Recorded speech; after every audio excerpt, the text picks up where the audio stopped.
Hello, folks. This is your host, Tammy Tuckey, and you are now listening to the Tiara Talk Show. We bring you rare interviews with the makers of Disney magic. Whether they be singers, actors, Imagineers, animators, they have all made their mark on the Disney name. Be sure to check out the show notes, other episodes, contests, our social media pages from Facebook to Twitter, and more on our official website at www.thetiaratalkshow.com. All guest opinions are theirs and theirs alone and do not represent the opinions of the Tiara Talk Show or the host. The Tiara Talk Show is not associated with the Disney Company. Thank you for tuning into this week's episode. And from all of us here at the Tiara Talk Show, have a hoop-de-doo day.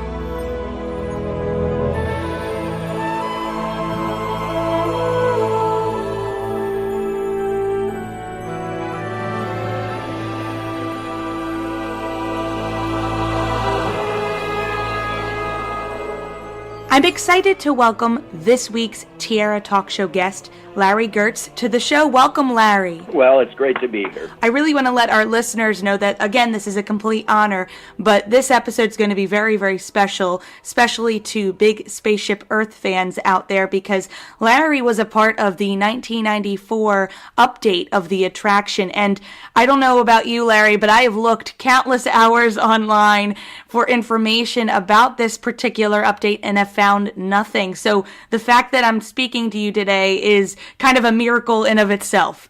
Well, you made it to me by a good path through Peggy. Well, Peggy was a great guest on the show, and I just said to her, I said, I love your version of Spaceship Earth, but the one that I grew up with and that my family, we just cannot, express our enough love for it, you know what I mean, is the 1994 version. So I'm so glad she referred me to you, because there really is limited information about it. So I thought we'd first talk about the initial discussions that AT&T had with you directly, because apparently you wrote the script. I didn't know for sure what type of theme they were going for. I know it was majorly communication and how that was going to move forward, but were there any guidelines for this specific script? As I recall, no, there were not. Peggy and the original team that developed Spaceship Earth really did a very thorough job in terms of what the concept and what the story of the pavilion was. And there was never any intention of redoing the front part of the ride, that is, all the way up to the 50s television scene. We had determined that really, history, we weren't about to revise history in that, and Peggy had done such a great job, detailing the history through that period. What we really were looking at and what AT&T was interested in was from the 50s through the future, if you will. And the end of the original show had some interesting scenes up there, but in light of the fact that the park opened in 1982, obviously, it didn't capture internet, it didn't capture any of the new technologies that we were aspiring to at the time. So our intent was to bring it up to date and to, in a sense, finish the show, because the original down ramp, the original dome part of the show was, I won't say it was underwhelming, but it was less than spectacular. And we felt that it had a lot of potential, if we put our efforts into it. AT&T we actually went through a year-long design process for that. AT&T was not, they were going through some changes in their management at the time. So we worked with a group of people, we developed a concept, and then there were some serious management changes, so the idea sort of went into hold for the better part of a year, as I recall. When they came back, they had restructured the company. A new group had taken over the management of the project. And then we sat down and very seriously went to work with them in designing the new show. Interestingly, when we had finally finished the concept, and we can talk more later about how we got the concept and what was intended there, Frank Wells became very interested in closing the deal with AT&T. So myself, Marty Sklar, who was the creative chairman of Walt Disney Imagineering, and Frank Wells, who at the time was the CFO of, the COE of Imagineering, of the Disney company, all traveled to New York and made the presentation to the chairman and the senior executives of AT&T, at which time they accepted the ideas that we'd come up with. Well, I can only imagine the preparation for that, especially because what I noticed was at the same time Lion King had come out, but my question about Jeremy Irons, the narrator of this specific version, was this a tie-in to Lion King, or did you guys really claim Jeremy before Lion King did? Well, actually, it was totally independent. Jeremy Irons has been a favorite actor of mine, and I just love his voice, those sonorous tones. So I actually came up with the idea of Jeremy Irons. Someone, very serious sounding and important sounding had to follow Walter Cronkite. And, oh boy, we thought of many, many different people, including Ronald Reagan, who was exiting the presidency at the time. And we finally landed on Jeremy Irons. There was a little concern about a British accent doing the narration, but I think in the end everybody felt that he was, he was a towering enough figure that it would work well. And I think in the end it did. I think it gave it a very prestigious feeling with that wonderful deep English accent. He's so regal. How were those recording sessions like with him? Were you there? Were you present for them? Yeah, I directed him in the recording sessions. Maybe one of the easiest, nicest people I've ever directed. We went through it. He read through quickly, and then we went through it scene by scene. He told me to stop him and improve or change anything I didn't particularly like. After we were all done with the session, he wanted to listen back with me, so if I wanted to make any changes, we could do it at that point.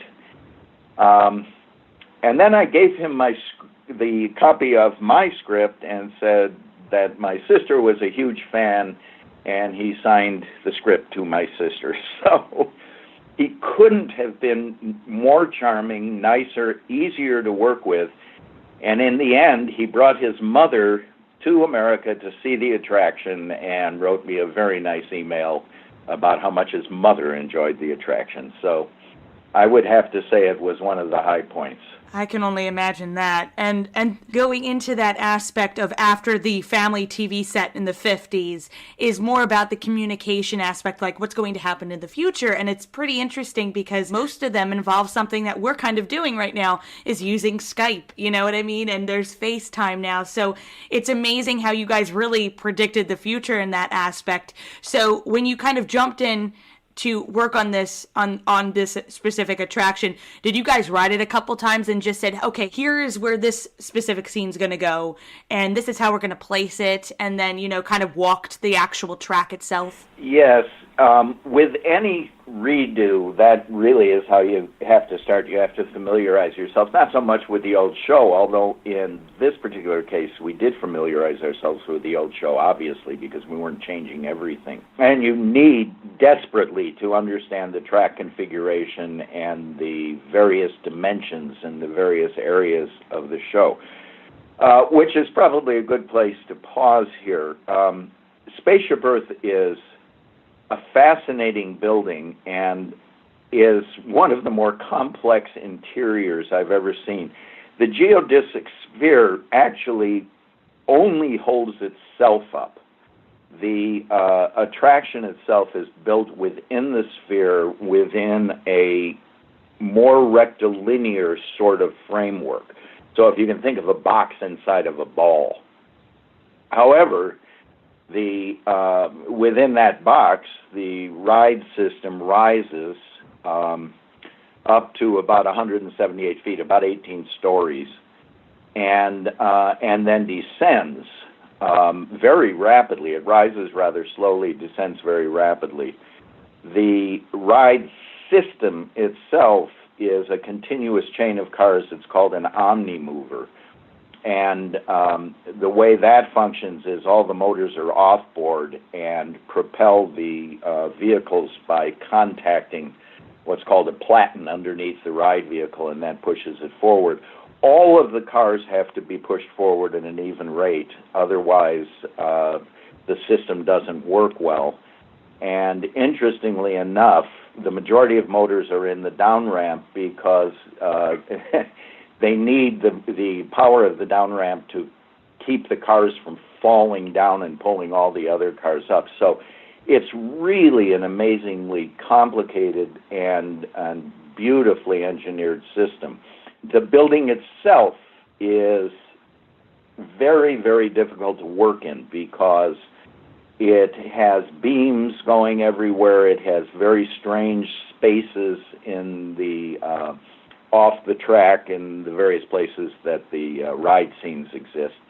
So not only is it a matter of trying to figure out what the story is going to be, but then how to stuff the story into very challenging spaces once you get them there. What we did, we started out and we knew we had the story of communication, and we knew what we wanted to do was take the story further into the future. We did not want to say what kind of technology there would be in the future, because frankly, every time you try to guess that, you're just trumped.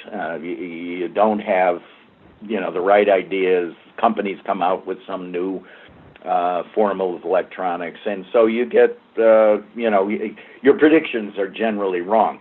What we did figure out was that whatever was coming in the way of communications was going to connect people in more thorough ways than they currently were.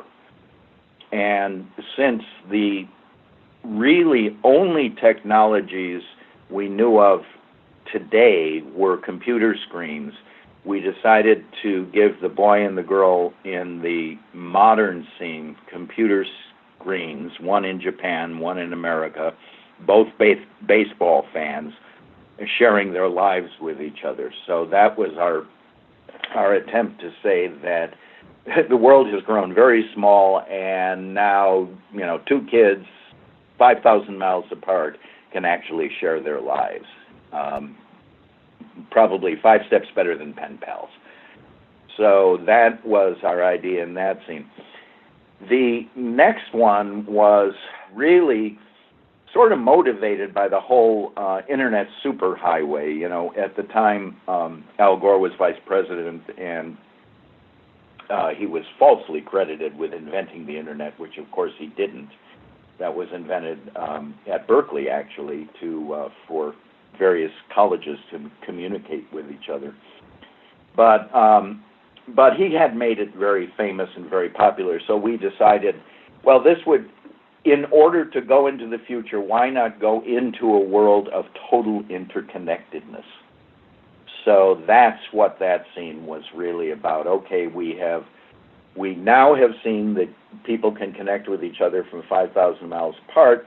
Now we're going to go literally into a world of total interconnectedness. And so that was the big globe scene, which, by the way, was only a hemisphere. It was only a quarter of a sphere. We used mirrors on the bottom to complete it. A fellow by the name of Gerard Howland, who is a great opera designer, actually worked with me in designing that scene. We then go, I think it goes from there into the dome. And the dome had always intended to be the most awe-inspiring piece of the attraction, because were supposedly in space, and you had, all of this empty room to fill with very simple imagery that created this sense of awe in being in outer space. And the only thing we did there was to increase the size of the orb you're looking at. We I think tripled the size of that, so that when you got up there, the sphere was just this glowing big object in front of you in the midst of a star field. At that point, to diverge a little bit on a technical note, we had just received a new technology called line array speakers. Very interesting technology. They're a series of small speakers. When they're lined up in parallel and stood vertically, they give a very even sound distribution, but if you lay them down flat horizontally, they're very directional. And we had 5 scenes coming up that were one next to each other that had would have had a great deal of sound bleed. But with this new speaker system, you go from one scene to another and really have very discrete sound in every scene. So that really helped upgrade the attraction when we did it. The next scene, you turn around in the dome and start going backwards. And the next scene, before you get into the down ramp, we wanted to make a statement about the shrinking world of international news reporting. And I'm not sure how long that particular scene stayed in the show. Maintenance might have shut that one down. It proved a little bit problematic. It was in the dome, and we had to do some special technologies in order for the projection not to light up the whole dome and diminish the effect of the globe or the Earth or the globe that was up there. So they might have removed that. The next scene down was about the future of education. And the idea there was that a classroom could virtually go anywhere, study anything with any sort of professorial input. So that, again, the world was just available to all citizens because the technology was bringing it closer. And in this case, it was specifically focused on education, and the scene before it was specifically focused on the news media. Now we're really going down backwards, and I can't remember the rate of descent there or the angle of descent, but it's pretty steep. So when you're going backwards, you have the advantage when you're doing a ride that people can't see in front of them unless they turn around. So every scene can become a little bit of a surprise. There was a lot of space, but really strange little coveys of various kinds of pockets in the down ramp to do scenery in. And one of the spaces we just all determined was too small to really make a statement in. So the first thing you see is sort of a deep well of just special effect lights. And that was intended to say nothing but just hold your attention as a transition. Then we get into the scenes I believe you referred to in the beginning, which are the 4 communication scenes. The idea here was, again, not technology, but capability. So that when you go by each scene, the mother and the daughter, the doctor and her patient, and the other 2, the idea was, with the doctor and her patient, you can be out in the remote plains, the remote veldt of Africa, and still be able to get a pregnant mother an ultrasound or very sophisticated treatment via modern communication. Mom saying goodnight to her child while she's on a business trip. All of those ideas were specifically to enable people to become closer together over long distances, and to do it with images and sound. If I can diverge a minute here, this was a really problematic area for us conceptually. We had sort of figured out what we wanted to do to this point, but at this point we really wanted to dump the technology and just explore the possibilities. It was very interesting. One night we were listening to, the design team was listening to the Beatles song Imagine, or John Lennon's song Imagine. And that's what sort of broke us through. Imagine if you could do this. Imagine if you could do that.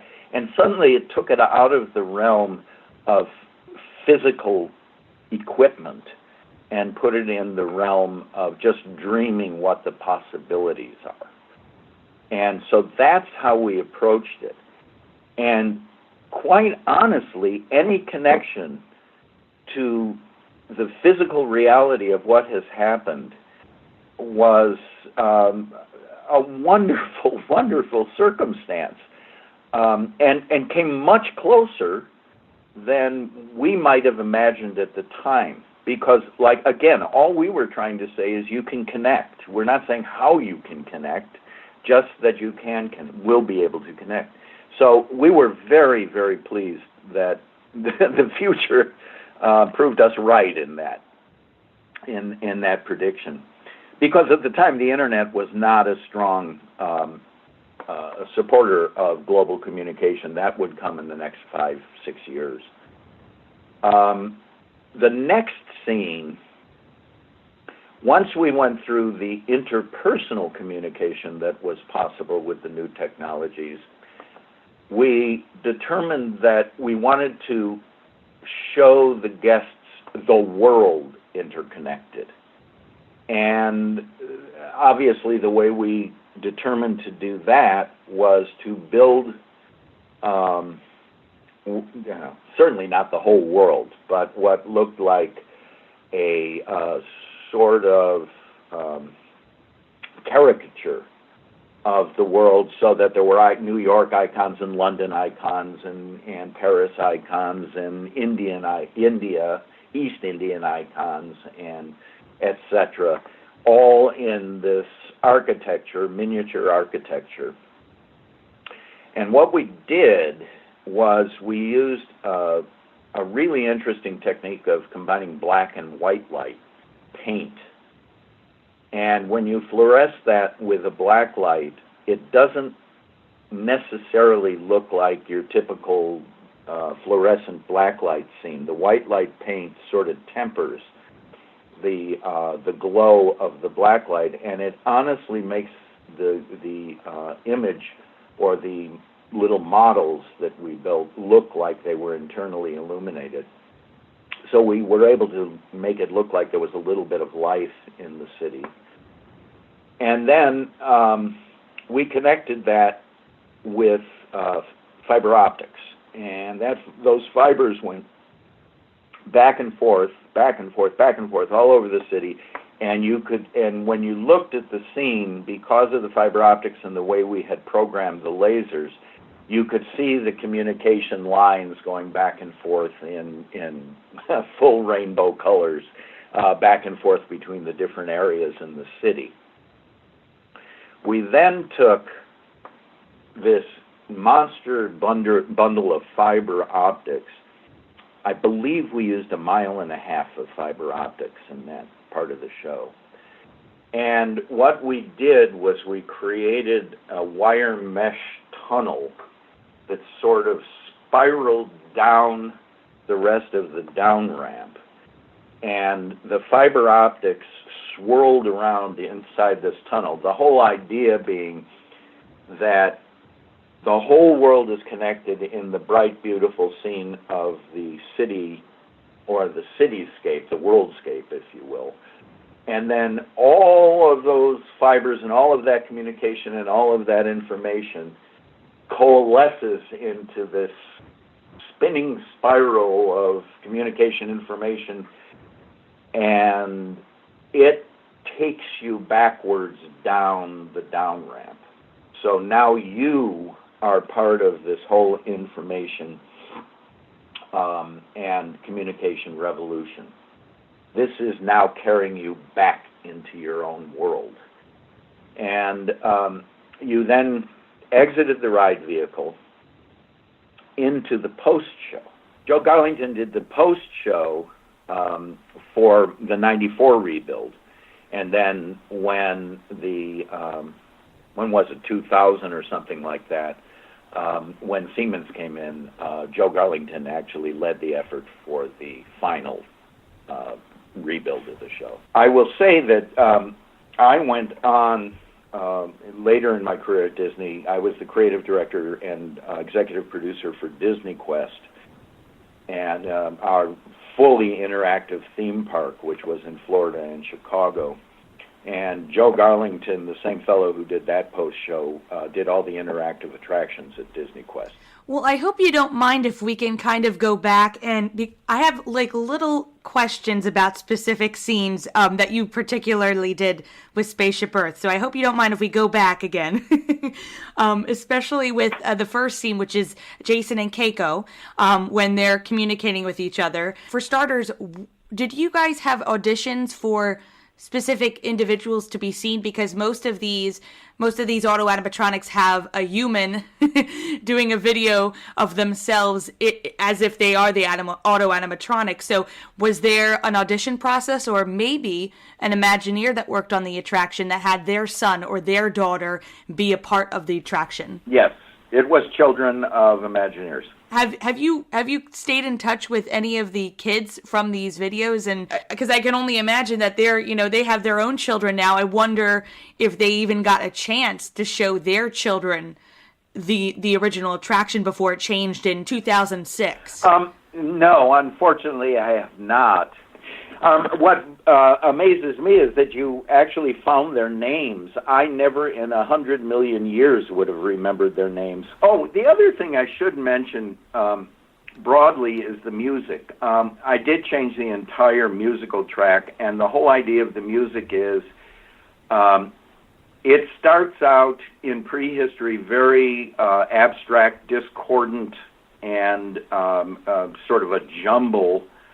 And as we learn to communicate better and better, the music becomes more and more coherent until finally it becomes the sort of recognizable genres of the eras that we remember. And you worked close with Ito Guidotti on this, right? Because we did talk to him, and he talked very highly of you. Yeah, Ito and I worked together on a number of different projects. He's a genius. He just has a musical sense that really covers about every genre, and his musicianship is spectacular, so he can insert things. So we sat together probably for a couple of 100 hours creating the music. He of course directed it, he arranged it, and he produced it. But I was with him pretty much every step of the way. And then before that, as we've already talked about, kind of like the similar type of FaceTime, Skype conversations that they have with the doctor and the little boy Tommy and his family, the graduate Juanita Knapp, Frenchman Eddie with the individuals, the mom and the daughter, and the mother sings All the Pretty Little Horses lullaby to her daughter. I didn't know for sure if this was all shot in Orlando itself or in California. No, all shot in California. I think the adults were actors. As a matter of fact, I'm pretty sure they were. Did you direct those scenes in particular? Yes. My background is film and television, so whenever I had media scenes, I would direct them myself. Interestingly, and this is sort of on technical background, that was a very, very difficult piece of geometry to figure out. The scene is Pepper's ghost, as I'm sure you figured out. Mm-hmm. And all of the connections are behind the ride vehicle. So when you're looking at the scene, one of the parties is actually directly what you're looking at. The other one is actually a reflection from behind the scene. And that's the way we were able to make the fiber optic connections and everything.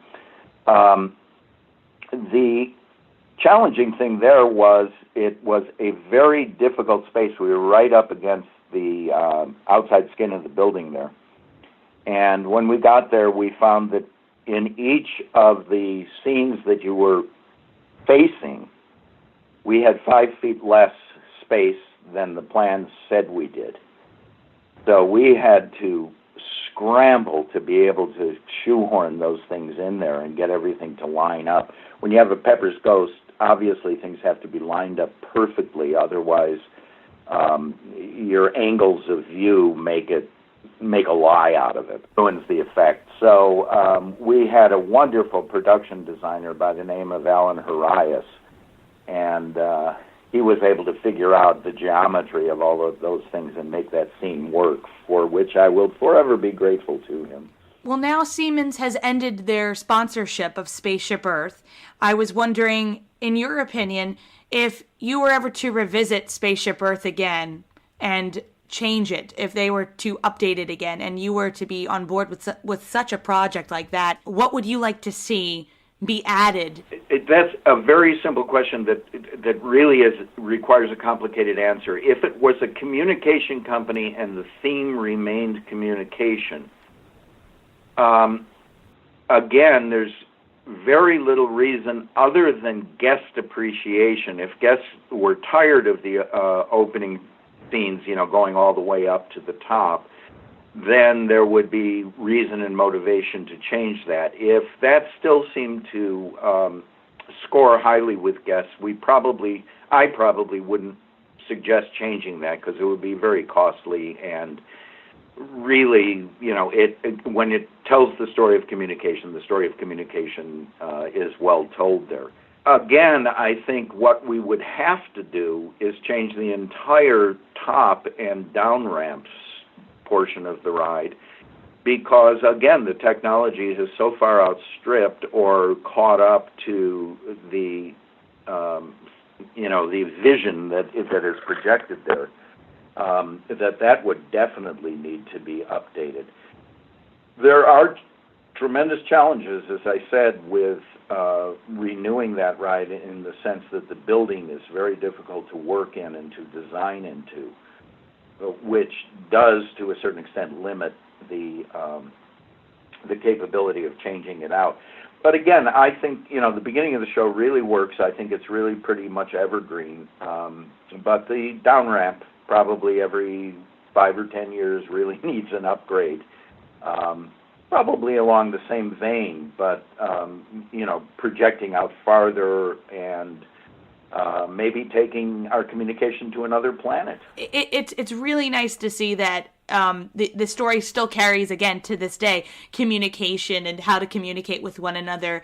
But I will always have a very, very special place in my heart for your version in particular, Larry, because I and my family as well, because, it really opened my eyes as a little girl, because I would go on it 3 different times. That's what my parents would tell me. And we have video footage of us going on it 3 different times, because I always loved that sense of wonder and encouragement of imagination. And it has left such a big impact on me. So even the chance that I get to talk to you today is just shocking to me.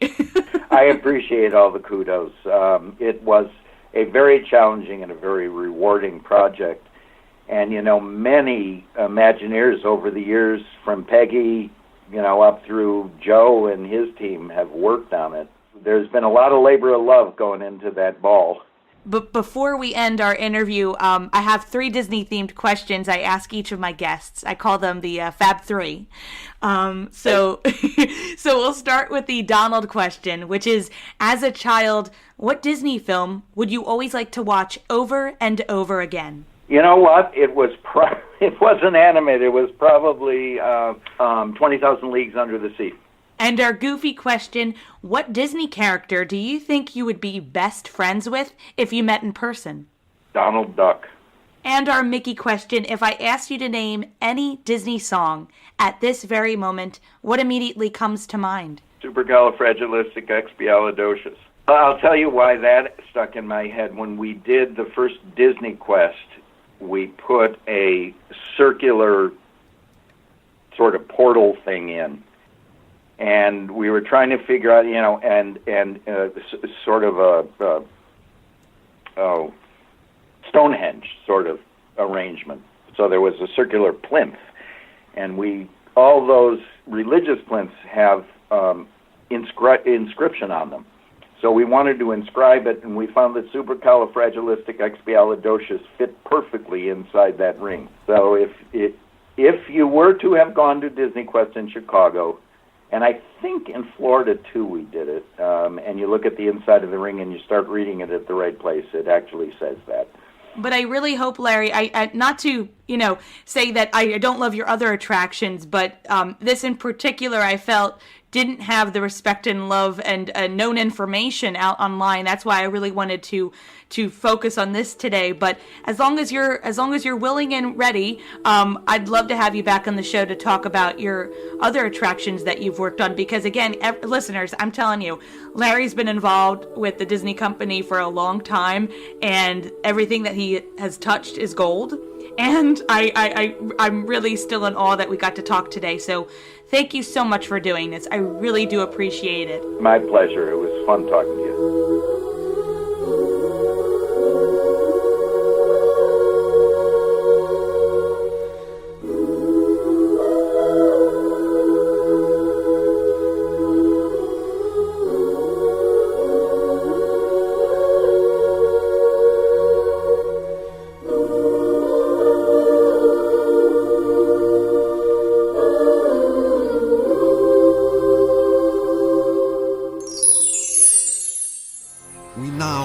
Ability and the responsibility to build new bridges of acceptance and cooperation between us, to create a better world for ourselves and our children as we continue our amazing journey aboard Spaceship Earth.